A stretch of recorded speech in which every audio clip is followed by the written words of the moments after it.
प्रथम 5 पूर्ण संख्याओं का माध्य कौन होगा। ये ऑब्जेक्टिव टाइप का क्वेश्चन है जो मैट्रिक के एग्जाम के लिए बहुत ज़्यादा जरूरी है, और ये सब क्वेश्चन मैट्रिक में आना ही आना है, ध्यान रखिएगा आप लोग। प्रथम 5 पूर्ण संख्याओं का माध्य कौन होगा। अब सबसे बड़ी बात यह हो रही है कि प्रथम 5 पूर्ण संख्या, तो पूर्ण संख्या क्या होगा, पूर्ण संख्या किसको कहते हैं। पूर्ण संख्या हमेशा याद रखिएगा, पूर्ण संख्या 0 से स्टार्ट होता है। 0 एक क्या है, पूर्ण संख्या है। 0 क्या है, पूर्ण संख्या, इसको याद रखिएगा। तो 0 से स्टार्ट होगा पहला संख्या, इसके बाद दूसरा संख्या होगा 1, 0, 1, 2, 3, 4, 5 ऐसे बढ़ते जाएगा। तो हमको शुरू से क्या लेना है, 0 से शुरू से लेना है, ये बात तो तय है। लेकिन टोटल क्या कि गिनती में कितना होना चाहिए, गिनती में 5 होना चाहिए। देखिए प्रथम 5 बोला है तो एक यहाँ होगा, एक यहाँ होगा, एक यहाँ होगा, एक यहाँ होगा, एक यहाँ होगा, तब ना 5 होगा। क्या समझे।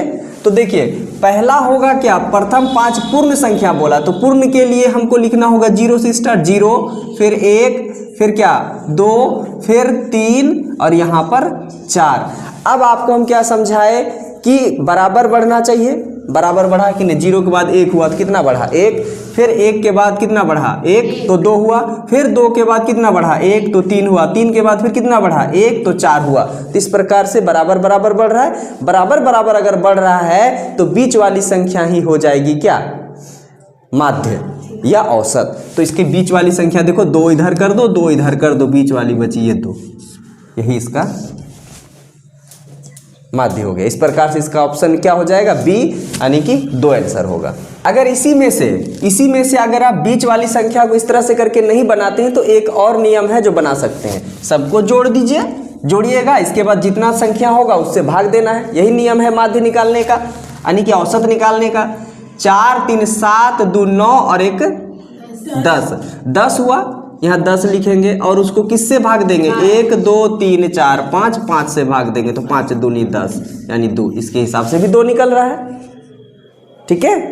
अब देखिए अगला क्वेश्चन क्या है भाई, प्रथम 5 प्राकृत संख्याओं का माध्य कौन होगा। अब यहाँ था क्या, पूर्ण संख्या, और यहाँ है क्या, प्राकृतिक संख्या।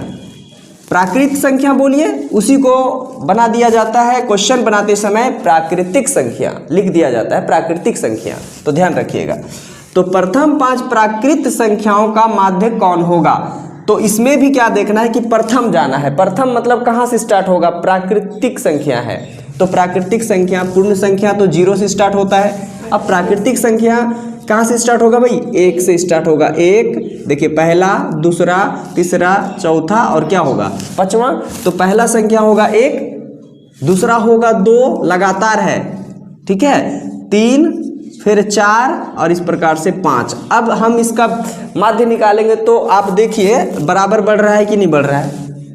1 के बाद 2 हुआ, कितना बढ़ा, बोलिए कितना बढ़ा 1, फिर 2 में कितना बढ़ा होगा तो 3 हुआ होगा, 1 फिर 3 में कितना बढ़ा होगा 1। तो इस प्रकार से लगातार एक एक करके ही बढ़ रहा है। तो जब बराबर करके बढ़ेगा, चाहे बराबर करके घट भी सकता है, तो भी जो बीच में संख्या होगा बेजोड़ा वाला, उसी संख्या को हम लोग बोलेंगे औसत या माध्य।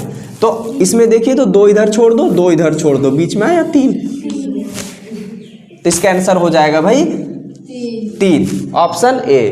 अब देखिए इसको और एक नियम से जो बताते हैं, क्या दूसरा नियम है भाई, सबको जोड़ना है, उसके बाद जितनी संख्या होगी उस संख्या से उसको भाग देना है। तो जोड़ लीजिए, 5, 4, 9 और 9 और यहाँ देख लीजिए 1, 10 है ना, 3, 13, 14, 15, यहाँ लिखेंगे 15, 15 को हम भाग देंगे किससे, 1, 2, 3, 4, 5 से, 5 है ना, तो 5 तिया 15, देखो 3 आया। इस प्रकार से इस नियम से भी 3 आ रहा है।